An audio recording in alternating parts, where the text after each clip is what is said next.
Bueno, otra entrevista más, pues estamos que lo damos. Me he desplazado a Cataluña para entrevistar a una persona especial, Laura Borràs. Muchísimas gracias por venir. Estoy encantada de estar aquí contigo. Lo primero que tengo que preguntarte es cómo estás, porque vaya momento para venirme aquí. Pues la verdad es que sí, estoy bien si no entramos en detalles. Toca estar aquí, toca estar con todo lo que está pasando. Sabíamos que la sentencia llegaba. No podíamos imaginar seguramente el calibre o el alcance que iba a tener no solamente a las personas a las que juzgaba, sino al resto de la ciudadanía que se ha sentido interpelada directamente por el veredicto, por esa culpabilidad, por esos 100 años de cárcel sumados. Por hacer un poco de presentación, habrá mucha gente que no te conozca. ¿Quién es Laura Borràs? Es una profesora de teoría de la literatura y literatura comparada que hace 25 años que lo es, y por lo tanto yo siempre digo, una cosa es lo que eres y otra cosa es lo que haces. Yo sigo siendo profesora, no he dejado de serlo en todo el tiempo que he tenido responsabilidades institucionales, pedí reducciones de docencia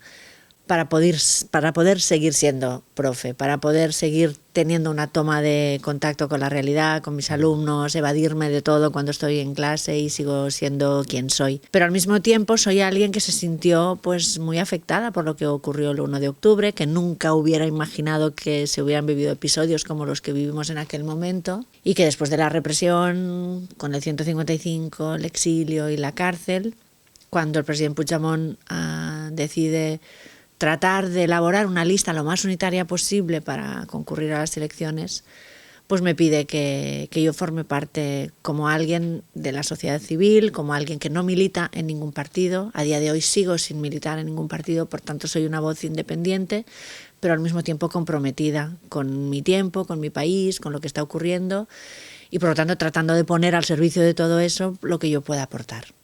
Bueno, yo siempre suelo empezar esta entrevista haciendo como un pequeño test de Facebook. No te voy a preguntar en específico por nada, ni por música, ni literatura, ni nada. O sea, yo sé que eres una persona que tiene mucho fondo cultural. Así que quiero que venga y que nos arrolles aquí a todos. La persona que sacó el poema delante de Pedro Sánchez, que nos arrolles con lo que te gusta deleitarte en tu tiempo libre. Es que yo soy una persona de la cultura y vivo en la cultura.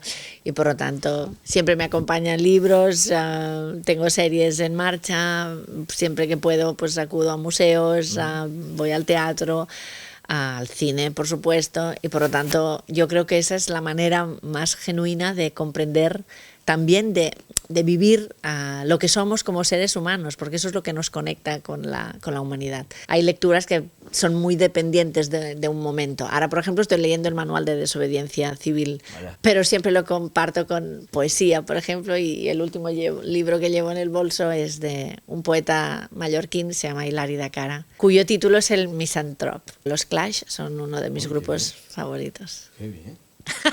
He visto bastantes intervenciones tuyas y te quiero preguntar, o sea, ¿cómo es esa evolución del discurso o la conversación que se puede tener dentro de una universidad a un plato de televisión de un debate? Hay diferencias, sobre todo porque los interlocutores que he encontrado yo aquí en el Parlamento o en el Congreso o imagínate en un plató, si utilizan las instituciones a veces como si fueran un plató de televisión, imagínate ya lo que hacen y cómo se desbordan en un plató de televisión. Yo creo que la contundencia de los argumentos no está reñida con la educación o las formas con las que los puedas transmitir. Y de hecho a veces me dicen eso, que es como que doy un golpe un golpe encima de la mesa o que lo hago con puño de acero pero con un guante de seda. Yo creo que esto es lo que la gente también a veces echa en falta, encontrar argumentos y no el terreno en el que todo el mundo parece abonado de las descalificaciones y de una degradación, me parece a mí, de la política, que al final tendría que tener en la palabra su herramienta más poderosa, ¿no? Y en cambio, devaluarla de esta manera, yo que vengo del mundo de las palabras, que soy una mujer de palabras y de palabra, a la vez, pues trato de ser coherente conmigo misma y mi manera de ser y de hacer. Evidentemente, el tema que nos ocupa es la sentencia. ¿Dónde estaba cuando salió la sentencia? Estaba aquí en el Parlamento de Cataluña. Todos sabíamos que podía llegar, no sabíamos a qué hora. Tenemos una reunión de dirección los lunes por la mañana y estábamos aquí reunidos y empezamos a conocer pues antes la filtración que la comunicación. Y casi cuando se les terminaban de comunicar en la cárcel de Lledoners a nuestros compañeros, al conseller Josep Rull hizo una de las llamadas a uno de los teléfonos que están autorizados, que estaba con nosotros en la reunión, y pudimos hablar con él, con lo cual voy a recordar siempre el día, el momento y sobre todo la posibilidad que tuvimos de hablar con ellos en un momento en que de repente acabas de saber, ¿no?, una sentencia, lo que eso significa, ¿no?, una condena de entre 9 y 13 años de cárcel, una absoluta barbaridad. Sobre todo si tenemos en cuenta que estos son los independentistas pacíficos. El otro día el ministro Marlaska hablaba de penas de 3 a 6 años de cárcel para los independentistas violentos, pues los pacíficos de 9 a 13. Es un despropósito absoluto. Y ver cómo lo encajaban, ver esa firmeza que tienen, ese convencimiento de que no hicieron nada más que lo que le habían prometido a la ciudadanía y por lo tanto que su vocación de servicio les ha llevado por esa cerrazón del Estado español a tenerse que pasar tantísimos años en la cárcel, pero que votar ellos no consideran que pueda ser considerado un delito. ¿En qué punto se encuentra el independentismo catalán? Pues mira, yo te voy a ser muy sincera, porque yo soy de enseñar las cartas y no engañar a la gente. Y el independentismo catalán se encuentra, por voluntad de quien ejerce esa represión, pues reprimido, se encuentra contra las cuerdas, pero al mismo tiempo ese independentismo social, ese independentismo sociológico y el resto del independentismo político que sigue en activo está contra las cuerdas por la sentencia, porque es una sentencia política, es una sentencia en la que los jueces hacen política. Del mismo modo que vimos que los políticos hacían de jueces y Meritxell Batet como presidenta del Congreso, en vez de utilizar el reglamento del Congreso bajo la pena de rebelión de la cual estaban acusados, les vulneró sus derechos, les quitó sus derechos políticos y por extensión a todos sus electores, y ahora ya nadie se acuerda que les han condenado por sedición, no por rebelión, pero antes con el escudo de la rebelión les quitamos sus derechos políticos, algo me parece gravísimo. En este contexto los jueces hacen política y marcan cuáles van a ser los caminos para la política después de la sentencia y pretenden que sea una sentencia intimidatoria, que sea una sentencia que preventivamente pues se nos pasen las ganas de seguir legítimamente reivindicando nuestro ideal y nuestro derecho a ser independentistas. Por eso yo creo que los jóvenes han salido a la calle como han salido. Y quiero decir que cuando alguien se reúna para hablar de según qué, puede ser considerado sedición. El derecho de reunión, de manifestación, de asociación, de concentración, de libertad de expresión, todo eso queda puesto en jaque. Ya no es una cuestión únicamente de reivindicaciones políticas o ideológicas, sino que también lo es de derechos fundamentales, de libertades básicas. Y yo creo que la represión pretende eso, pretende disuadir, pretende intimidar y pretende que nos retiremos. Al final, lo digo en mi humilde percepción de lo que yo veo en redes y la gente con la que hablo. Una persona dentro de España se siente forzada o a ser empático con los catalanes o a estar en contra de los catalanes. Estoy sintiendo una división absoluta. Yo cada vez que hablo, de hecho hace no muy poco hice también un vídeo hablando sobre que lo que no podemos es precisamente considerar bandos, porque los bandos implicitan el odio. Y el odio es lo peor que puede pasarnos como sociedad, porque entonces lo único que vamos a hacer es repetir todos los errores que hemos cometido en la historia. Quiero pensar una hipótesis. Se puede sentir aversión hacia el independentismo catalán porque no es un proyecto en el que los demás tengan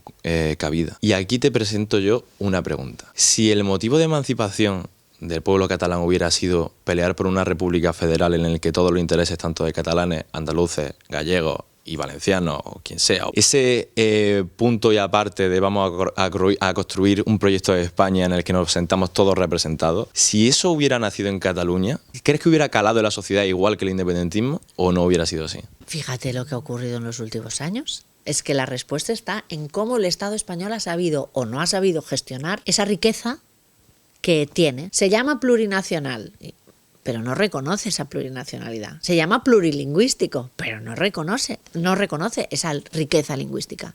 Entonces, lo exhibe, pero luego sus hechos los llevan a la contra de lo que dice. Y con lo cual, tal como se ha tratado el problema catalán, fíjate que somos siempre el problema catalán, la cuestión catalana, el encaje. Oye, yo no quiero ser un problema para nadie, ¿no? Para empezar. O sea que fíjate que también las palabras condicionan la manera de atender a las realidades. ¿Hubiera sido posible en otro momento un proyecto federal? Yo creo, absolutamente sí. El problema es que siempre existe esta especie de pasión centralizadora y recentralizadora que acaba configurando cómo es el Estado español. ¿Qué voces hay a favor de cualquier tipo de encaje que no sea el que existe? Pues muy pocas, y en voz baja o en sordina, y ya mudas, finalmente, mudas. Entonces el independentismo se puede analizar en los últimos 10 años como un conjunto, ¿no?, hilvanado de errores, uno detrás de otro, de naturaleza muy distinta, pero que ha llevado a que más de 2 millones de personas estén diciendo, y un 80% de la población catalana, o sea, los que fuimos a votar por el sí el día 1 de octubre, fuimos 2.300.000 personas. Pero los consensos que en la sociedad catalana concita la posibilidad de decidir nuestro futuro son superiores al 80%. Decidir, votar. Para votar que sí, que es ser independiente, o para votar que no. Yo he dicho por Twitter, voy a hablar con Laura y a ver qué pregunta la gente, qué te quiere preguntar la gente. Empiezan fuerte y dicen Butch, Butch y Butch. Pues bueno, yo he hablado con el conseller Buch y yo naturalmente siento que tengo la obligación de decirle todo aquello que no comparto de la gestión que se ha llevado a cabo. Que nadie dude que algunas de las imágenes que hemos visto y que nadie puede defender, porque una policía está para defender a la ciudadanía y no para, como hemos visto en algunos de estos casos, que tienen que ser investigados, y ya se ha dicho en este Parlamento, el presidente Quim Torra lo dijo. Los comentarios que he tenido que hacer sobre el conseller Buch, que nadie dude que yo se los he hecho en privado para que podamos mejorar el episodio que estamos viviendo. ¿Qué se supone que debemos hacer los catalanes después de lo sucedido esta semana? ¿Seguir con nuestra vida normal como si nada hubiera pasado? Todos nos encontramos así. ¿Cómo haces? ¿Cómo sigues con tu vida normal cuando está ocurriendo esto? Pues efectivamente, es que eso nos ha pasado cuando entraron en la cárcel, cuando se fueron al exilio, ¿no? Cuando este verano, pues claro, adiós, os vais de vacaciones. Ellos están en la cárcel, ellos no van de vacaciones. O sea, en ese sentido, esa contradicción la sentimos de un modo permanente. Pero yo creo que toda la sociedad catalana que ha salido a la calle se ha sentido afectada por la sentencia, y por tanto les cuesta tener una vida normal sabiendo que eso está ocurriendo. Y yo creo que las manifestaciones como las que se están produciendo es una manera de decir: la represión quiere que nosotros nos vayamos y estamos aquí, y va a ser cuestión de tiempo, pero no vamos a cejar en nuestro intento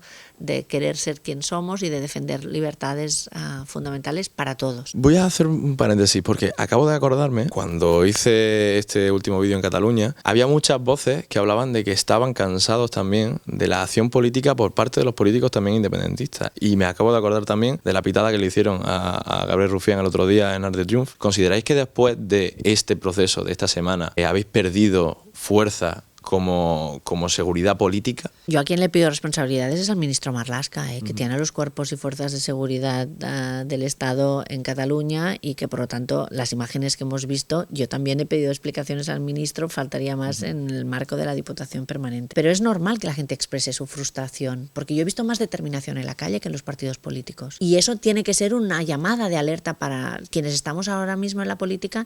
Y yo he estado en la calle, claro que estoy en la calle, si tengo a mi hija en la calle, ¿cómo no voy a estar en la calle? Porque eso me afecta también, le afecta a mi hija y me afecta a mí.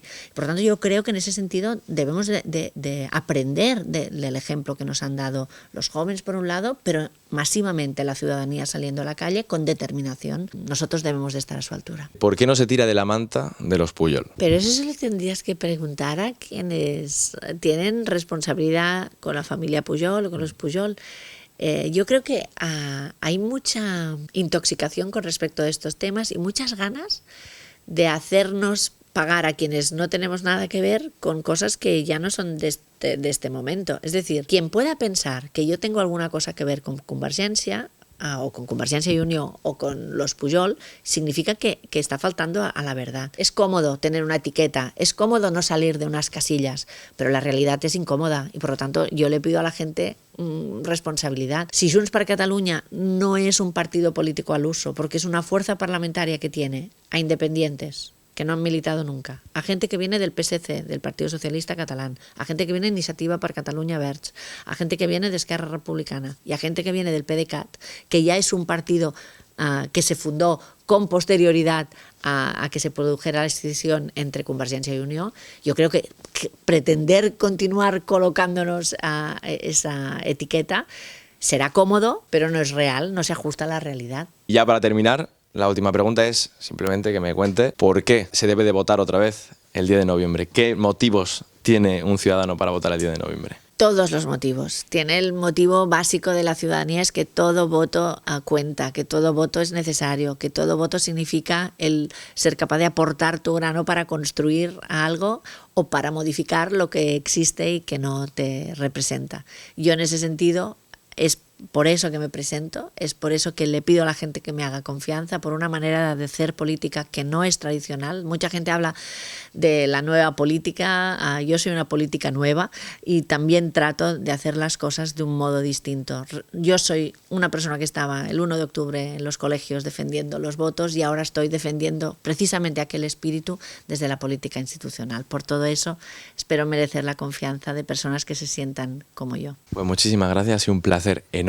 Pues ya sabes, si te ha gustado, suscríbete, compártelo, dale un like y pues ya está. Nos vemos en la siguiente.